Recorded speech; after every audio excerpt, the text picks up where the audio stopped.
Hello, മിയാനി കിച്ചൻ്റെ പുതിയൊരു റെസിപ്പിയിലേക്ക് എല്ലാവർക്കും സ്വാഗതം. നമുക്കിന്നിവിടെ ഒരു ആലു മട്ടർ പാൽ കറി ഉണ്ടാക്കാം. മട്ടർ ഒരു പിടി മട്ടർ, ഒരു അരക്കപ്പ് മട്ടർ കാണും. പിന്നെ ഒരു ഉരുളക്കിഴങ്ങ് കഷ്ണങ്ങളായിട്ട് നുറുക്കിയത്, 2 സവാള മീഡിയം ഇതുപോലെ കഷ്ണങ്ങളായിട്ട് നുറുക്കണം. സ്ലൈസായിട്ട് അരിയണ്ട, കഷ്ണങ്ങളായിട്ട് നുറുക്കിയാൽ മതി. ഇത്രയും സാധനങ്ങളാണ് നമുക്ക് കഷ്ണങ്ങളായിട്ട് വേണ്ടത്.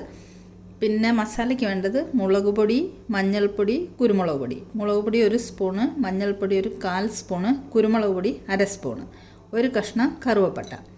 പിന്നെ ഗരം മസാല വേണ്ട. ഗരം മസാലയ്ക്ക് പകരം പെരിഞ്ജീരകം മാത്രം ഒന്ന് റോസ്റ്റ് ചെയ്ത് പൊടിച്ചത് 1 സ്പൂണ്. വേറെ അധികം മസാലകളൊന്നും ഇതിന് വേണ്ട. പിന്നെ പാൽ, ഞാനിവിടെ എടുത്തേക്കുന്നത് പശുവിൻ പാലാണ്. ശരിക്കും തേങ്ങാപ്പാൽ ഒഴിച്ചുണ്ടാക്കാനും നല്ല ടേസ്റ്റാണ്. തേങ്ങാപ്പാലും അല്ലെങ്കിൽ പശുവിൻ പാലും രണ്ടും ഉപയോഗിക്കാം. അപ്പം ഞാനിന്ന് പശുവിൻ പാലാണ് എടുത്തേക്കുന്നത്.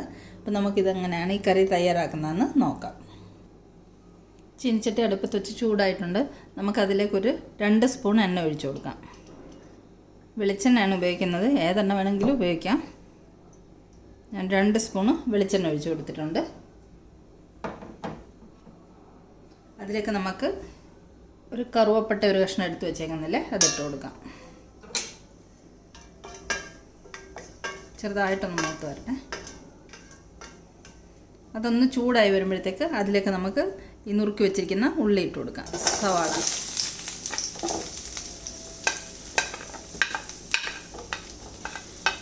രണ്ട് സവാള ഇട്ട് കൊടുത്തിട്ടുണ്ട്. ഈ സവാള നല്ലതുപോലെ ഒന്ന് ലൈറ്റ് ബ്രൗൺ നിറമാകുന്നവരെ നമുക്കൊന്ന് മൂപ്പിച്ചെടുക്കാം. അതിലേക്ക് കുറച്ച് ഉപ്പിട്ട് കൊടുക്കാം. ഉപ്പിട്ട് കൊടുത്താൽ പെട്ടെന്ന് സവാള മൂത്ത് കിട്ടും. കുറച്ചൊരു 1/2 സ്പൂൺ ഉപ്പിട്ട് കൊടുത്തിട്ടുണ്ട്. പിന്നെ ലാസ്റ്റ് നമുക്കിപ്പോൾ പോരാതെ വരുവാണെങ്കിൽ ഇട്ട് കൊടുക്കാം. അപ്പോൾ ഇതൊന്ന് മൂത്ത് വരട്ടെ. ഉള്ളി ഒന്ന് വാടി വന്നിട്ടുണ്ട്. അതിലേക്ക് നമുക്ക് ഉരുളക്കിഴങ്ങും മട്ടറും ഇട്ട് കൊടുക്കാം.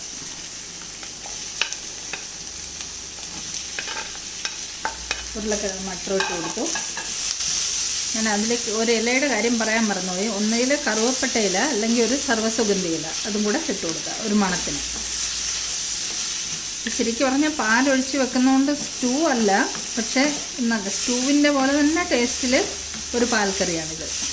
അപ്പോൾ ഇത് മട്ടറും ഉരുളക്കിഴങ്ങും കൂടെ ഒന്ന് വാടി വരട്ടെ. ഇതുവരെ നമുക്ക് വെയിറ്റ് ചെയ്യാം. ഇതിലേക്ക് നമുക്ക് മുളക് പൊടി, മഞ്ഞൾപ്പൊടി, കുരുമുളക് പൊടി ഇട്ട് കൊടുക്കാം. നല്ലോണം ഇളക്കി മിക്സ് ചെയ്യാം. പൊടികളൊക്കെ ഒന്ന് മൂത്ത് വരുന്നവരെ ലോ ഫ്ലെയിമിൽ നമുക്കൊന്ന് ഇടയ്ക്ക് ഇളക്കി കൊടുക്കാം. പൊടികളൊക്കെ വാടി വന്നിട്ടുണ്ട്. ഇതിലേക്ക് ഇനി നമുക്ക് വേകാൻ ആവശ്യത്തിനുള്ള വെള്ളം ഒഴിച്ചു കൊടുക്കാം. വെള്ളം ഒഴിക്കുന്നത് ചൂടുവെള്ളമാണ്. എപ്പോഴും ചൂടുവെള്ളം മാത്രമേ ഒഴിച്ചു കൊടുക്കാവുള്ളൂ കറിയിലേക്ക്, അല്ലെങ്കിൽ കറിയുടെ ടേസ്റ്റിന് വ്യത്യാസം കാണും. ഞാനൊരു 1.5 കപ്പോളം ചൂടുവെള്ളം ഒഴിച്ചു കൊടുക്കുകയാണ്. എന്നിട്ട് നമുക്കിത് വേകാൻ വേണ്ടി അടച്ചു വെക്കാം. ഒന്ന് ഇളക്കിയിട്ട് വേകാൻ വേണ്ടി അടച്ചു വെക്കാം. വേവട്ടെ. കറി വെന്ത് വറ്റി കുറുകി വന്നിട്ടുണ്ട്. ഇതിലേക്ക് നമുക്ക് പെരിഞ്ജീരകം പൊടിച്ച് വെച്ചേക്കുന്നത് ഇട്ട് കൊടുക്കാം. 1 സ്പൂണ്. ഒന്ന് ഇളക്കി കൊടുക്കാം. ഇനി നമുക്കിതിലേക്ക് പാല് കുറേശ്ശായിട്ട് ഒഴിച്ചു കൊടുക്കാം. 3/4 കപ്പ് പാല് ഞാനിവിടെ എടുത്ത് വെച്ചേക്കുന്നത് ഇതിലേക്ക് ഒഴിച്ചു കൊടുക്കാം. ലോ ഫ്ലെയിമിലാണ് പാല് കുറേശ്ശായിട്ട് ഒഴിച്ചു കൊടുക്കുക.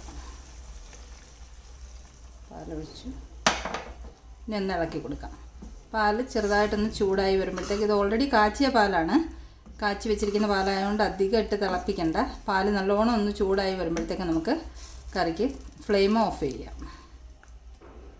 ചെറുതായിട്ടൊന്ന് പാല് ചൂടായി വരട്ടെ.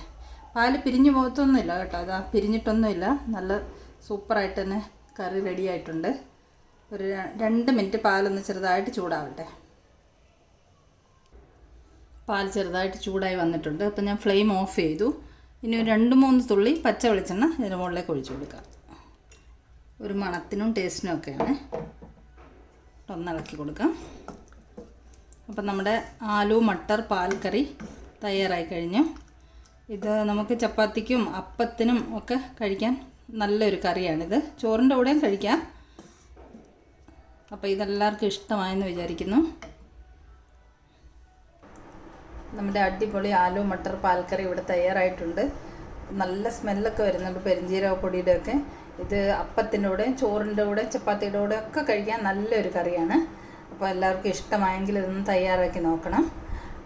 വീഡിയോ ഇഷ്ടപ്പെട്ടെങ്കിൽ ലൈക്ക് ചെയ്യാനും ഷെയർ ചെയ്യാനും സബ്സ്ക്രൈബ് ചെയ്യാനും മറക്കല്ലേ. പുതിയൊരു വീഡിയോയുമായി നമുക്ക് വീണ്ടും കാണാം. താങ്ക്